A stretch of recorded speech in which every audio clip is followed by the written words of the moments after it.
Welcome, and thanks for joining us today for our 43rd episode of the Restaurant Dealmaker Show, where we discuss pertinent topics regarding the food and beverage industry with industry professionals. I'm excited to have Kevin Weinberg as my co-host today. Kevin, who likes to be known as Chef Kevin Weinberg, began his restaurant career as a teenager in Walnut Creek, Orinda, and Lafayette. After a trip to Europe at age 20, he moved to the Virgin Islands, working in restaurants, resorts, and aboard private and charter yachts. Boy, that's an exciting background. It was fun. To deepen his culinary skills, Kevin attended the California Culinary Academy, where he met his future business partner, Ellen McCarty. After graduating in 1983, they launched a catering company. Ellen ran the business. Kevin took positions in San Francisco, St. Thomas, Spain, and Napa Valley, where he worked under mentor Albert Tordjman at Auberge du Soleil. Kevin then studied Asian cuisine in Hong Kong, Bangkok, and Singapore, continuing through Malaysia, Indonesia, and Australia. A short visit to Sydney turned into a 6-year stay, where he became executive chef for a restaurant group and opened 9 restaurants, including the acclaimed Arizona Bar and Grill. At one point, Kevin managed 6 kitchens simultaneously. Wow, that's quite a skill. In 1994, Kevin resumed his travels through New Zealand, Nepal, and Vietnam before returning to Sydney to open one final concept, the Caribbean Hideaway.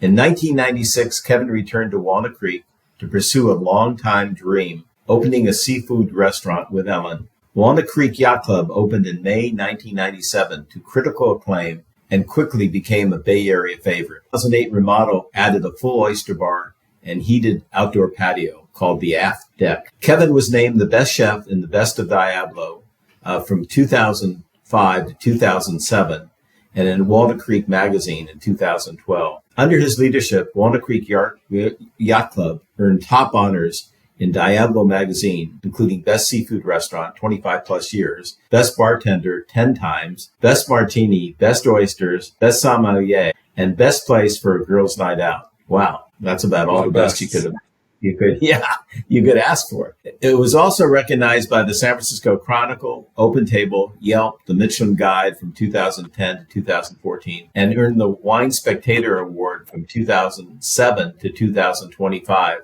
For Ellen's wine list. In 2025, after 28 years, Kevin and Ellen made the difficult decision to retire and close Walnut Yacht Club. The news was met with an outpouring of support, media coverage, and emotional visits from loyal guests. Over 6 weeks, stories and celebrations filled the space one last time. On May 7th this year, 28 years to the day from its opening, the restaurant hosted a final night of food, drink, and Walnut Creek Yacht Club hospitality. Surrounded by family, friends, and former staff, Kevin quietly closed the doors for the last time. Kevin, thanks very much for joining us today, and it's been a pleasure working with you and Ellen the past months in marketing your business and building, which recently sold. Congratulations, and I'm sure our audience is looking forward to learning more about you. I wanted to start by asking you, how did you come up with the name Walnut Creek Yacht Club? Because as most of you know that are familiar with Walnut Creek, there's not any serious water around the area for many, many miles. And it's a very intriguing name and obviously contributed to the success. And so I'd be sort of curious how you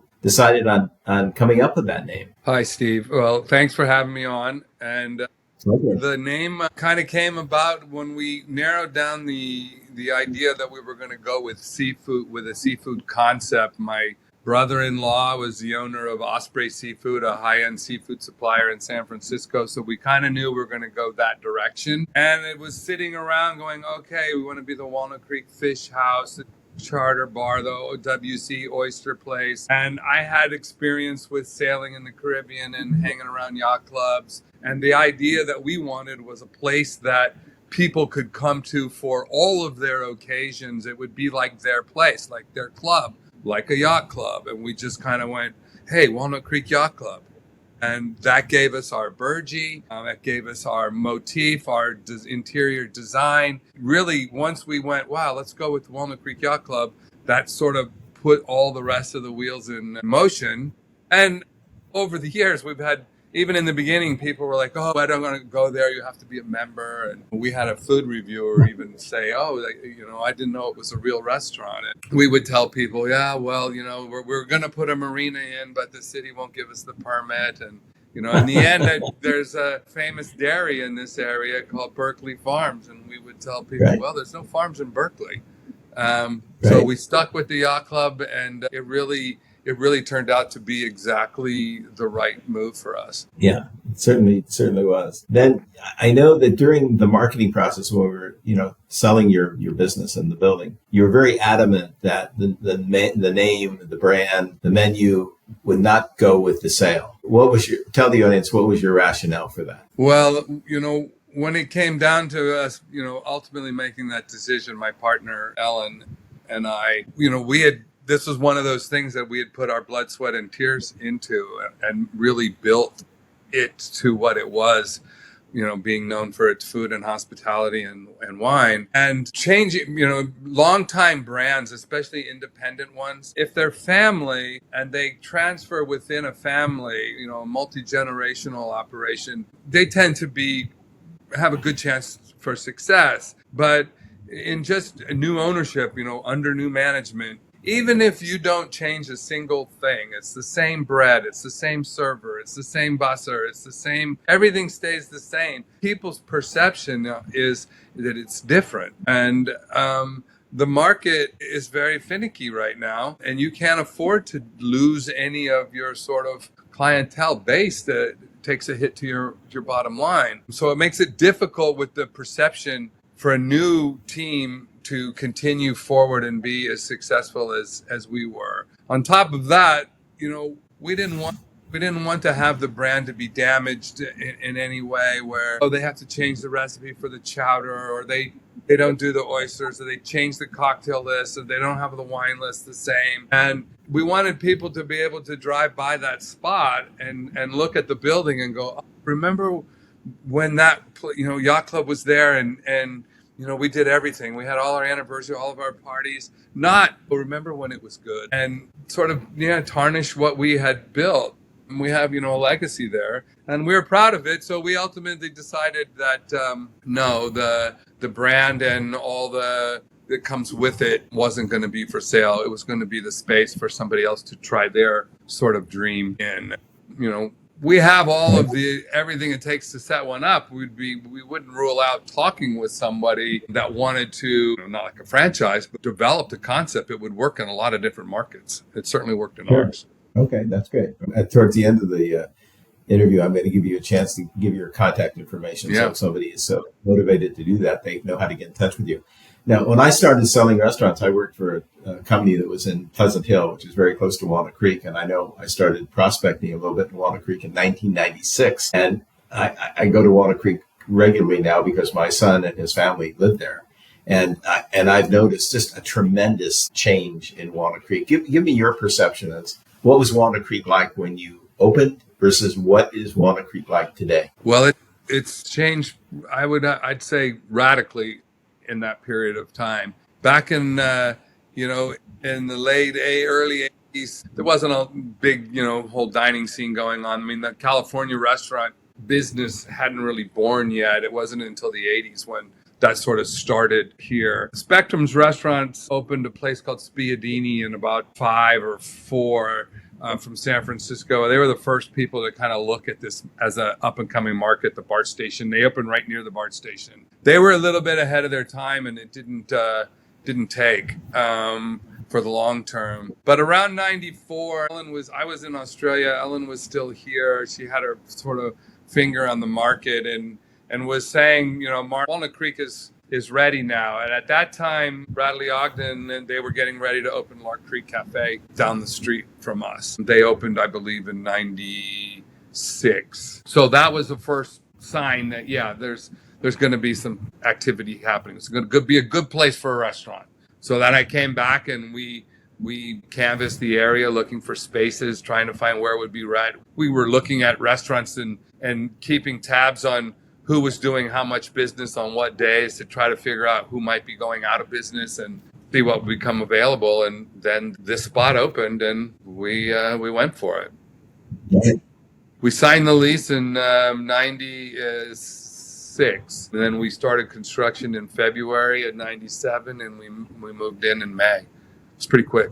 Yeah, you have a great location. What year did Scott's open? Scott's opened I'm going to say they were probably back in the late 80s, and maybe probably late 80s. They were here for a little while. I wasn't living in the area back then, so I don't remember. I don't think they were here in 83, but it may have been. I'd have to look that up. But they'd been there for a while, and they closed during the COVID. They still have the Scots in Oakland. Right. Yeah. But, different kind of seafood restaurant. They were open when we opened.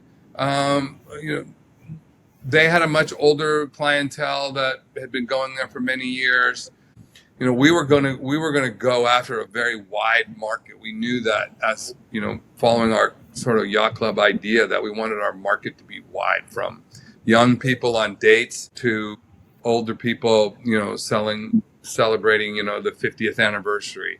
And it wasn't uncommon to see an older couple sitting next to a younger couple, or somebody in shorts sitting next to somebody in a suit and tie. We covered all the bases. Yeah. You were definitely an institution. I know my daughter-in-law, who was raised in Lafayette, her family used to go to your restaurant all the time, as a regular family event. And then talking to other people during the marketing process, I would hear the same story. When I was young, my parents would take me regularly to the Walnut Creek Yacht Club. So, you had a tremendous amount of regulars, I would imagine. Yeah, and that was the club thing. It really fit to people. On top of the armchair sailors, and the San Francisco Bay is a sailing area. My best friend, I had a connection, and he was an America's Cup racer and Olympic medalist. We had a lot of really great memorabilia all over the place. We used the teak and holly motif. We had our own burgee. We had a big burgee collection. And in the early years, I started to take Polaroid pictures. This was before, iPhones. I would take Polaroid pictures of young kids with their parents having their first oyster. And we started this junior oyster eater club, and they would get a card in the mail that they could come back for a dessert. And we'd take their Polaroid, they'd write their name and age. And I had hundreds of them, and we framed them and put them up in the hallway where they could come. Now, or especially during the closing, I had all kinds of kids that came to see their picture and brought their kids to show them. They were 8 when they had that picture taken, and now they're there with their young kids. Yeah. And I did a lot of cooking classes for kids in the summertime, and those kids have all grown up now and come, as adults and with young families. The numbers of anniversaries and people that I was talking to during the closing period that said, we came here on our first date, and we came here on our first anniversary, and we've come to every anniversary for 19 years. Oh, yeah. It was pretty spectacular, the kind of response we had with people. Yeah. And it was, it's in this business, you don't always get that. And we had so many people that got it. And we were able to be their place for celebration, or just a place to go get something to eat. I don't want a whole big fancy thing. I'm going to go get my swordfish, my fries, my salad, and go home.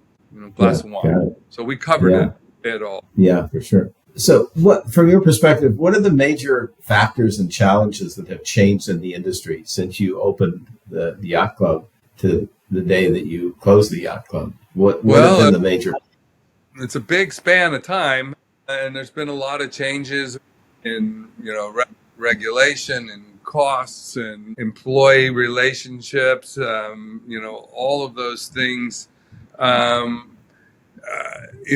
The margins, it's just become, California maybe in particularly, but I think also nationally, tech has become a huge component. Before, when POS was just starting out, and there wasn't Excel spreadsheets to do inventory with. Things were a lot different. So as tech grew, that changed everything. And then, there were websites. That was never a thing. Nobody had websites when, we started out. And, you had to keep up with all of that. You had to get a website going. You had to keep your POS. You had to determine how much data did you want and how much data could you use.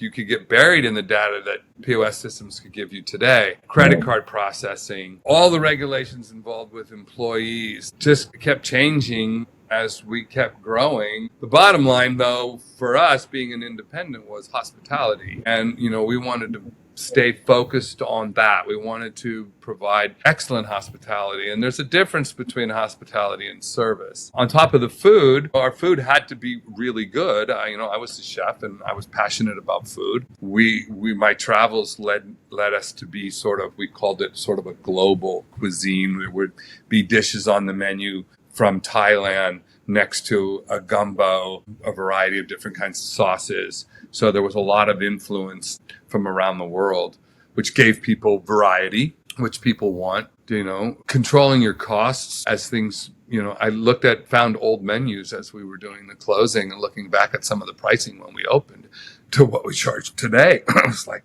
wow, that's what we were charging? How did we even make it? Yeah, exactly. Yeah, it's like when we had Zims, we had starting out, I think the hamburger was like $2 or $3, which was above and beyond anybody at that time because we had a real high quality product. And nowadays it's not unusual to pay $20 plus, right, to get a hamburger.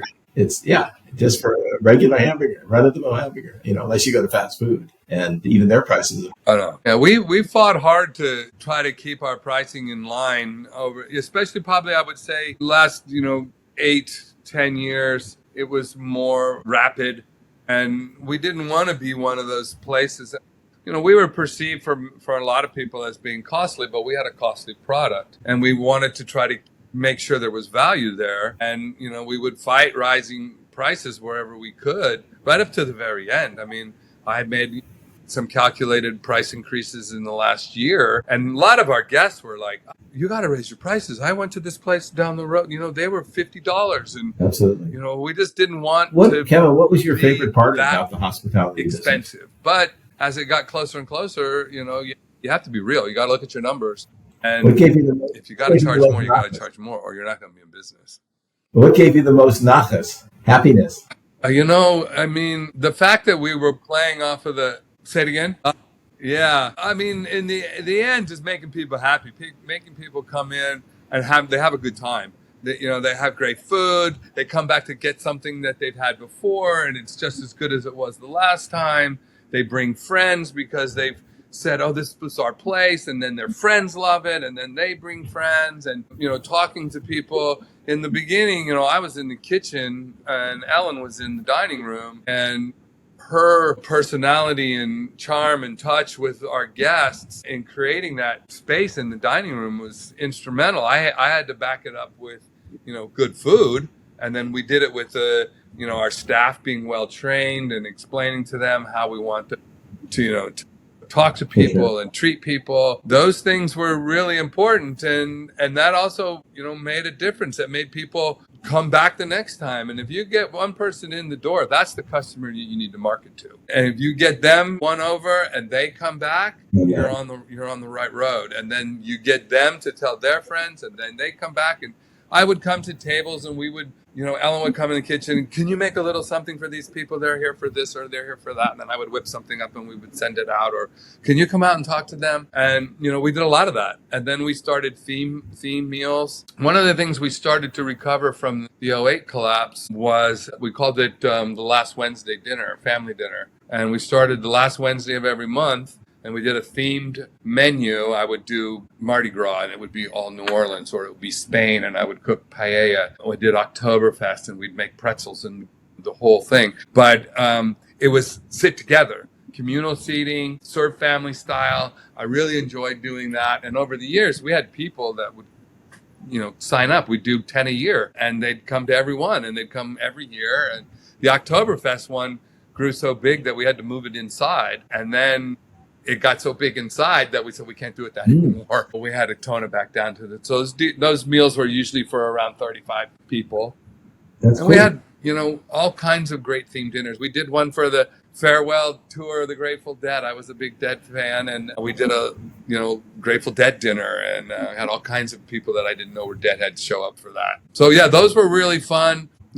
Crab events we did that were a blast. We do them every year when the crab season opened. We had a seafood market, so at Christmas Eve time, Thanksgiving time, we would sell tons of crab, working with Mike and Osprey, we would be getting, fresh local crab right off the boats, and people grew to love it, and they would come every year to pick up their crab for the holidays, and then we would have a crab feed dinner that we'd serve communal style. We did a lobster event that blew up, also starting in the to get people in. We started actually way before that. We charged $19.99, I think, is when we did the first one for a lobster dinner, and then we raised the price a penny every year, and we did that until 2017. And 2018, we realized, plus it gotten so busy, and the prices had gone up. We can't charge that anymore. We're barely even making this event work. But the volume had grown. We had a sign that my dad had made me in the office that in 2011, we did 2011 lobster dinners that year, and that was huge. 2017, we did over 7,000. So we had to change the booking. We had to have an online booking system. You could only make 2 reservations. We'd open the books for reservations on the, we used to do it at midnight, and then one time it didn't go through and the phone was ringing off the hook at midnight. I had to run to the restaurant and open the computer to get the reservations going. So the next year we switched it to noon, which made more sense. But we would take 3,000 reservations in 24 hours for that month. So, and then people would come every year. It was the thing, people would come, some people only came in lobster month, but many people would come, every year, 2 or 3 times in lobster month, and then it'd be regulars the rest of the year. So we did a lot of things like that. Our cocktail program was huge. We had a really, a bar that was set up for, meeting people. And, we had people that met at our bar and got married. Our bartender back in those days, who's now he's the global ambassador for Castadores Tequila, but, spent his early career with us. He was good with... He's really busy, and he'd be like talking to people and go, "Hey, have you met them?" And then he'd introduce the people so he could get back to work. And so people loved the bar. So all of that together brought us a lot of happiness. I mean, it was, we'd look at a full dining room and you would hear people, people complain. We had complaints, and we would deal with them. There obviously been several events during your career that have been challenging. Sure we were making people happy so that when they left, what were the most challenging events during your career, and how did you deal with those challenges? What happened? Yes. Well, again, the first was, I'd say, opening day. You go through all the planning and all the number crunching, and you've got everything lined up, and you have a home run, and you really don't know anything until you open the door. I remember my dad telling me, there comes a time you gotta stop the planning and manufacture the product. Get out and do it. And so we did the opening day, and all of a sudden we were like, okay, well, we better charge people, and let's hope that this works. And then we got off going good. We got a review a few months later, and then we got, all right, we'll take it from there. And we kept growing and building. And I guess the first real chapter was 9/11 when that happened, because the air traffic was shut down for a short period of time. Well, not a little more than a week or more. There was very difficult to get seafood. Mike was only could only get what could come in by truck on the West Coast. So East Coast supply, European supply, all that was shut down. Clams from the Massachusetts, scallops, all those kinds of things, fresh prawns from the Gulf. None of that was available. So all of a sudden we had a very limited amount of product to work with. And then there was this, what are people going to do? We immediately that day knew we were going to stay open. I mean, Ellen said, we're a place where people want to meet and gather and talk, and we need to be open for that. And that's exactly what happened. We told our employees, hey, if you want to go home, if you need to be home for however long it takes, do whatever you need to do, but we're going to be open and we're going to be here. And right away, our bar filled up and people were coming for days after to gather and talk about it. And so after that, air traffic opened up, and we sort of got back in business, and we kept moving along and growing. We started to look at opening more places. We wanted to do the concept. We were looking in Vallejo and Napa. We had interested people wanting us to get into Livermore. So we started to do that, and the space next to us, that was a pizza restaurant the whole time. So this would have been 2007. We we're going to be able to get that as the lease from our landlord and take over the space and expand. So we thought, all right, that's going to be a better idea. And passed on a lease in Livermore and said, let's do the expansion. So we started to look into that. And that was, the banks were giving away money. And 2007, oh yeah, okay. So we're going to remodel the whole place. We're going to, do everything we wanted to do. We took a massive investment loan and did it and started the construction. We closed on New Year's Eve, 7/08. They finished the construction on the other side, knocked down the wall to join the two places, and we opened in 14 days. And then the economy collapsed. So we got 25-30% bigger. And by April, May of that year, we'd lost 25-30% of our business. And the hard part about that was it wasn't because it was something that we did. We didn't screw up. We didn't have bad food or hospitality or so, none of it. And so it was challenging when you had no control over what was happening. And we just buckled down and cut where we could, but we didn't want to make sacrifices, not have enough staff or buy cheaper food. We just did the best we could to keep doing, staying true to our goal. We started the actual membership of the yacht club with membership cards and a loyalty program and an email-based newsletter called the Scuttlebutt that Ellen put together that turned out to be a great thing. We put pictures and deals and plans and the party marketing and all that was there. And we just kept doing that, making sure people were having a good time. And we started to see it by 10, things were letting up. 2011, from 2011 to 2018, I think we had double-digit growth every year. That led on to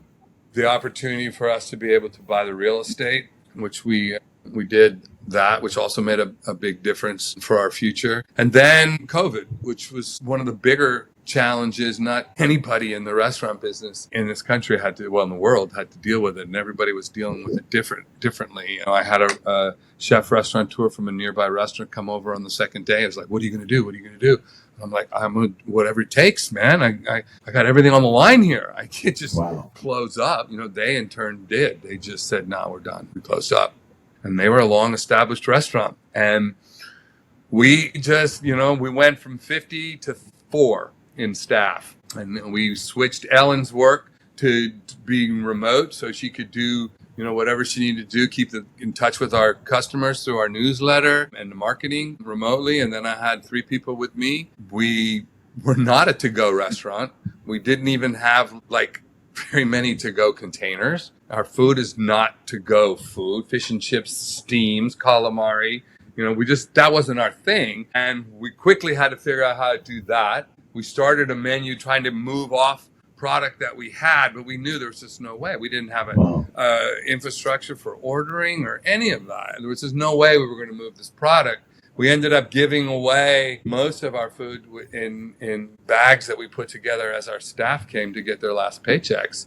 We'd put apples, oranges, tortillas, eggs, whatever we had. And then it just came to me the next morning. I'm with my guys and I'm like, all right, soup. I love soup. I think soup is incredibly versatile, cultural, tasty, tell a story thing. We were known for our soup program. I said, we're going to make soup out of everything. And we just started making all kinds of soup, putting it in quart containers and freezing it. And we put an order system together, got it up on our website, and our guests loved it who wanted to support us, started coming down and buying soup, and we're selling soup out the back door. And then ABC News came and did a story about it. There I am with a mask on and I'm handing soup to put into people's cars in the back of we had at one time, I think we had probably 15 different kinds of soups on the menu, frozen, and you could buy 4 or 5 of them, put them in your freezer, and we had our clam chowder, we had our pepper pot, the 2 things that we were known for. And after the news story and then our own marketing blew up, sure. I remember one day I was like, oh my God, we can make it just doing soup, just selling soup. I remember the sales. I don't remember what the number was, but it was a lot for what we'd been doing. And I was like, but I knew, it was going to wear off. So we kept the soup going. We pivoted into what we called What's for Dinner. And we would do packaged. And a lot of restaurants were doing similar type of things at that time. So we went with that, where we had meals that were for 4 people, and you could add dollars per person to go up to however many people. And it was, a main course, sides, dessert, appetizer, or salad type thing. And we gave those a bunch of different themes. And we really loved doing that. And my sous chef, that was fun. It was not our normal menu food. And that was relatively successful for us. Meanwhile, we're building our to-go. I'm getting to-go containers in.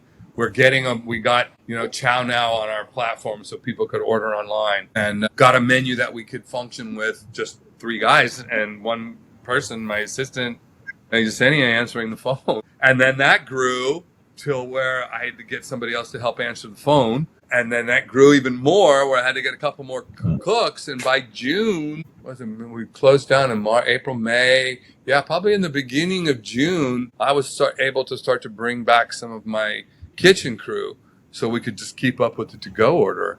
And so when they gave the order for outdoor dining, which we had an outdoor patio, I had already planned on turning our parking lot into a dining area also. We were immediately able to start serving. I had enough kitchen staff so I could start that day. And the first day was really just buy the to-go food and you could take it out the patio and eat it. But people loved that because they were not at home. They were at a restaurant. And then we, had to get servers in. Serving staff, front of the house was a little more difficult. But we got some of our loyal staff that have been with us for years to come back. And yeah, we had a outdoor dining program going pretty quickly. And then at this point, nobody knew what PPP was. I mean, we were all flying blind during those initial months trying to figure out how. And many restaurants in our market, in the state, in the country didn't make it through COVID. And it changed everything. It changed third-party ordering. It changed to-go program. It created ghost kitchens. All of that tech, all of that,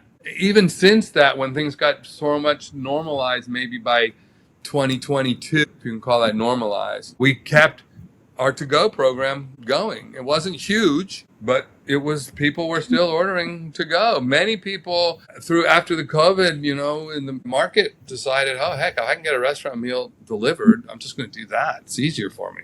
And there were so many ways to do it. And so now, takeaway or to-go food and an ordering platform, that's crucial. Yeah, wow. Yeah, so that explanation most is a good every segue business to until my you get next into the question, higher which upper is, end stuff. But the hospitality industry in California has become very, very challenging because we of did shortage that of employees, the high cost of living in California, and the high operating costs, high product costs, high occupancy costs, all these challenges. How do you see the industry going in the future in California as a result of all these super challenges the state faces? Yeah, a lot of challenges were created by COVID, and a lot came later through it. The supply chain collapse, the labor situation going up and down, being not able to get people, wages having to go up, undocumented working, all of that. Pricing, especially, continuing to rise. Inflation came in.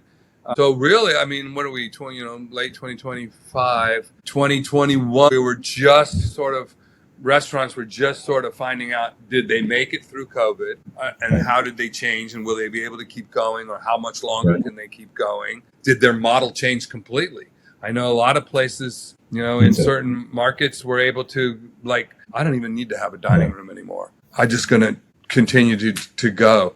A lot of restaurants during COVID that were already set up for it, barbecue, Mexican, Chinese, those kind of places, they boomed during that period. But for us, that wasn't us, and we needed to get back to hospitality and quality food and the experience and fight these challenges as they came. And they were difficult, and they still are today, getting good staff. During that period of COVID, my sous chef was a great guy, had been with me for a while, was one of those people in that change of career that was like, hey, chef, I don't think I want to do this anymore. I don't think I want to be a chef. I want to be home on the weekends with my kids, and I want to, and I was like, I can't, it's not like I could say, here's more money, and people were concerned, but quality of life was now a big issue in the restaurant industry, where it had been kind of suppressed. You had to work hard, you had to work a lot of hours. especially in the back of the house. So finding a replacement was difficult, extremely difficult, and to the point where by the time we ended, I never did. I had a lot of, people help me along the way, and we tried different people, but it didn't happen. So I see the future of the independent restaurant in California that in our sort of price point and drive for quality and hospitality, that type of restaurant, I think, is going to be fewer and fewer as we move forward. I think they're going to become either multi-units. The people are going to open another concept or replicate their concept because you need the buying power as you grow. You need the ability to, HR is a massive project to deal with. So groups that have maybe 3 or 4 different concepts, and then they might have 2 or 3 each, and those concepts can come together. Now you have buying power, you have a legal team, you have accounting team, you have a payroll team, you have an HR team, you have, senior management. And so your costs can be controlled much more, and you can keep your eye on those a lot better than operating as an independent. I mean, as it goes with independence, right? If you're an independent and you do your inventory once a month and you do a really good inventory and you do all you're doing, all keeping your books, and you're just doing it once a month, that's pretty good for an independent, because a lot of them don't even do that. You don't have time. Now, in a corporate environment, no, that's every Saturday night. You're doing full inventory because you're keeping track of the numbers. The independent, it's very difficult. Unless you're an independent where your sales are, $20 million, and it's a different story. But if you're not, it's hard to pay attention to what money you're leaving on the table when you're just trying to get through dinner service. So I see that, and I see tech. You see it right now. Most places you start going to, handheld units, but or even higher end restaurants. Ordering's being done right at the table. The kitchen management screens where the food orders are going straight to the stations in the kitchen. And that's happening in lots more restaurants. We would probably, if we were staying on, we would probably be looking at doing that, and subscription models for these things. Yeah, no, very good, thorough explanation. And I think the buyer of your restaurant sort of exemplifies what you said. I mean, they have several restaurants, several concepts, so there are economies of scale for them, and the HR department, purchasing, credit card processing, getting good people, etc. They have that infrastructure. So I think they certainly exemplify what you said. Yeah, absolutely. We have a premium location, and we had turned it into a sort of a legacy spot for Walnut Creek. It's a very big visibility on 2 corners in a restaurant row area. Being in business there for nearly 30 years, everybody knew where the yacht club was. We had a lot of interest from a lot of people working with you, and from different types of places, from sale, lease, different concepts. When we felt a little bit responsible as to what was going to go into that space for the community and for our guests that we'd had so long. So maybe another great restaurant can come in that they can go with. And the company that we went with, they own the restaurant across the street from us. And they were there when they were young. It used to be Hubcap's Diner, kind of a burger and ice cream joint. And, Mike was running with his dad when we opened, and they grew that and turned that concept into a place called Broderick's now. They have a new concept across the street called Lita. They have one in Lafayette. They have a few other diners. They have, quite a few different concepts and units. But yes, they have the infrastructure of a multi-unit operation to control all the stuff that needs to be controlled that a regular independent can't do. So their chances of success are much greater, in my opinion, than somebody else coming along. And we talked to people that were like, oh, it's always been my dream, and I worked in this place, and then this is a great place, and my concept will be great here. And I'm like, man, it's going to be so hard for you to do what you want to do. But the money that it takes now to open a restaurant, I mean, we opened a restaurant, borrowing from whoever we could. We thought, oh yeah, we'll get money, no problem. The concept is great, and we had our little book, and we shopped it out to everybody and family, and people were like, oh, this is great. All right, I'm interested. And then you'd call up with a follow-up call, and they'd be like, you gonna write a check? Oh yeah, no, I got to do college tuition. You learn that, oh no, you're not gonna get 1 out of 20 people. And we were, we sold a share for $1,500 right near the end, and then we had $100,000 SBA loan, and the owners carried 47,000, and we put it together. Nowadays, you'd be nuts to do that. There's too much at risk. There's the margin is too small. You really got to go in knowing what the hell you're doing and have it all accounted for. In my opinion, I don't want to crush anybody's dream, but if you're in that range, and the other thing is sales. If you're in the, you can open a nice little sandwich shop and do $800,000 in sales, or a little cafe of some kind. Maybe you do $1 million too. But if in the state of California, an independent average margin right now is like 4%. So what's 4% of 1.4 million? And if you have a partner or an investor, there you go. It's difficult, and then you get into the $2 to $5 million range. Sure. Okay, now you've got revenue. Yeah, we're dealing with many restaurants that do multi-million dollars in sales, $3, $4, $5 million, and a lot of them are losing money. Even at multi-unit corporations because that take on their initial costs are so high, they're amortizing big debt. Plus, their operating costs are high because they have huge plants, and so high volume doesn't necessarily equate to necessarily a profitable operation. Yeah, it certainly can help. Yep. Yes. Yep. You got corresponding overhead. No, it doesn't. Bringing in a lot of money does not mean you're making a lot of money. That's a big conception, And we saw our margin drop, and we saw it drop from all those things we were just talking about. Operating costs were up, power costs more, gas costs more, food costs more, water costs more. And if you don't raise your pricing, labor, if you don't keep up with that and you try to run on your old numbers, you won't make it. And then all of a sudden you're looking at your margin. So my last question to you is, you've obviously had many accomplishments throughout your career. And what single accomplishment is most meaningful to you? So the restaurant business is complicated. Wow. Well, that's like, what's your favorite child? There were a lot of milestones that we had along the way. Getting the very first restaurant review in a newspaper, in the local paper, came out, and we were A+, and that was fantastic. So that, and then shortly thereafter that, we had a Michael Bauer review from the San Francisco Chronicle, one of the first reviews that he had written out this side of the Caldecott Tunnel. Yeah. I put McCormick and Schmick in the location in Fort Madera, and they got a lousy review from Michael Bauer. And 3 months later, they called me and said, "Oh yeah, you're selling this especially place." in that was in '97. So California restaurant scene was on. Yeah, well, there you go. So we were thrilled with that. We started to get a lot of recognition locally, the Diablo magazine and the newspapers and articles and things like that, and we started this collection of bests with Diablo magazine, which is the big market and the big coffee table magazine for the East Bay.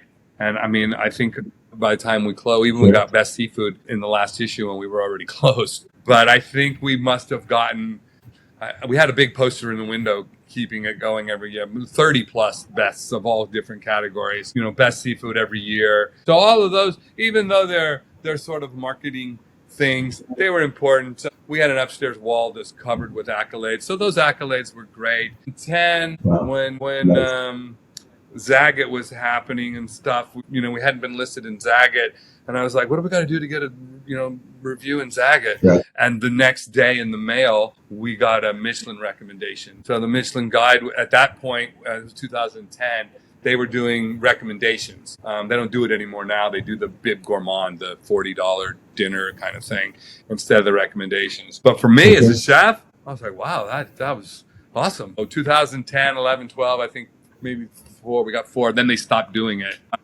So that was, an award moment that I kind of look back on. I think also our staff, we had staff. One young gentleman, he became my kitchen manager, fish cutter, pastry chef, started with me the day we opened, and he was there the day we closed. My office operations manager, she started with me as a host and hated it 15 years ago.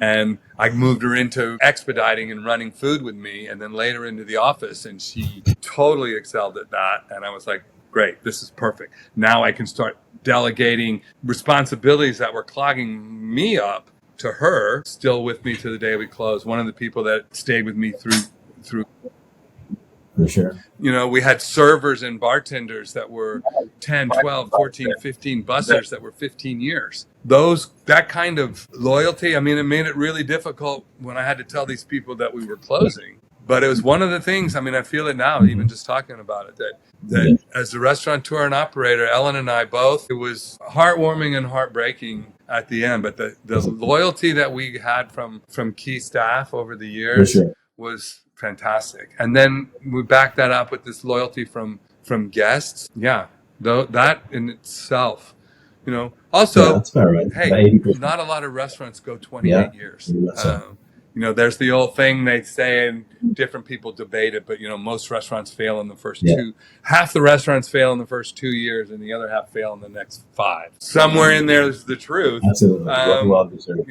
So well deserved. You making it 10 years is great. Making it 20 is unbelievable. Understood. Making it 28, and we were going to go for 30, but I figured, look, I'm going to, I want to enjoy some of the fruits of my labor. Yes. So we called it at 28. But that's a tremendous reward to both my partner and I, to look back at that and go, wow, we were successful on all levels and we got out on our terms. We didn't get forced out. We didn't have the landlord raise the rent. Although a lot of times during COVID, people were saying, oh, I hope your landlord is going to give you a deal on the rent. And I was like, oh, no. She said she wants the rent on the first because they didn't know we actually owned the property. But we had a mortgage. Understood. I had to pay the rent. I wasn't going to get let go of that. For sure. Okay. So, the whole package is one of the things we look back on and go, yeah, that's something we're proud of. We did make a legacy, and it was good to look back at.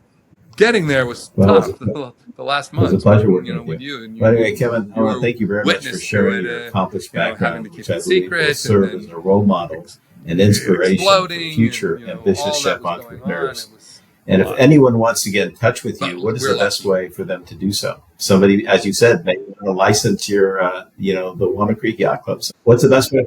Yeah, that's definitely something we're interested in. We're also interested in writing a book. We think that a book with recipes, we got requests for so many recipes and things and experiences, the stories that were shared, that we think sort of a combination independent restaurateur memoir, how we got here, and then recipes as the next kind of project. But reaching me, I think the best is to use my email, which is Chef Kevo, Chef Kevo, Kevo at AOL.com.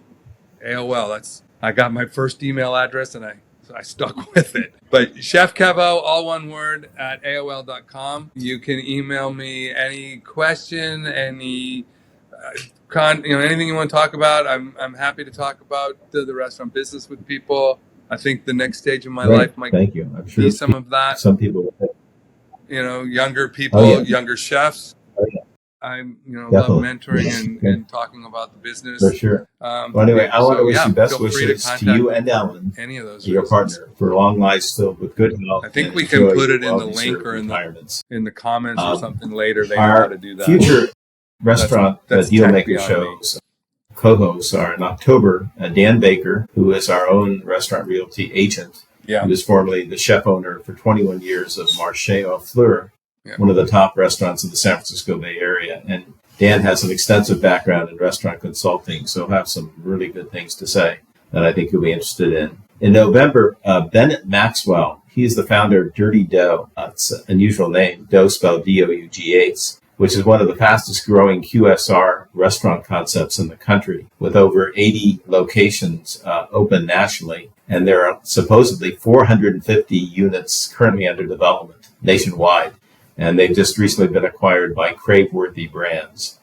In December, our Restaurant Realty staff will be highlighting the events of 2025 and wishing everyone a happy holiday season. So I want to thank you all for joining us today. And Kevin, thank you very much for your words of wisdom. I'm sure you threw a lot of nuggets out there that strike home with me, and I sure will be very beneficial to people that are either in this industry or considering pursuing the industry. If you want to get in touch with me, I can be reached at steve@restaurantrealty.com. And I can also be reached toll free at 888-995-9701. Take care of yourself and take care of others. And again, Kevin, thank you very much for your participation today. Enjoyed having you. You stay well. Take care. Thank you.